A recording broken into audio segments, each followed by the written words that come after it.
শরৎ হাওয়ায় চারপাশে যখন দুর্গোৎসবের আমেজ ছড়িয়ে পড়েছে, ঠিক তখনই নাটোরের চমক সৃষ্টি করেছে এক অভিনব শিল্পকর্ম।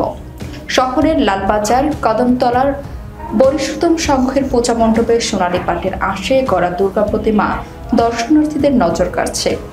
দূর থেকে প্রতিমাটিকে দেখলে মনে হবে সোনার ঝলমলে আস্তরণে মোড়ানো দেবী দশভুজা যেন দাঁড়িয়ে আছেন।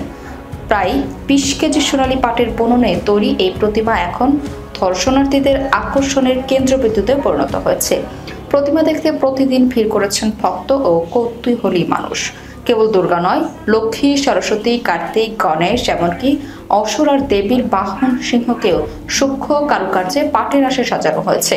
শাড়ি, অলংকার থেকে শুরু করে ক্ষুদ্রাতি ক্ষুদ্র নিখুঁত অংশ ব্যবহার করা হয়েছে পাটের সোনালী আঁশ। এই অনন্য সৃষ্টির কারিগর লালবাজারের প্রতিমা শিল্পী বিশ্বজিৎ পাল।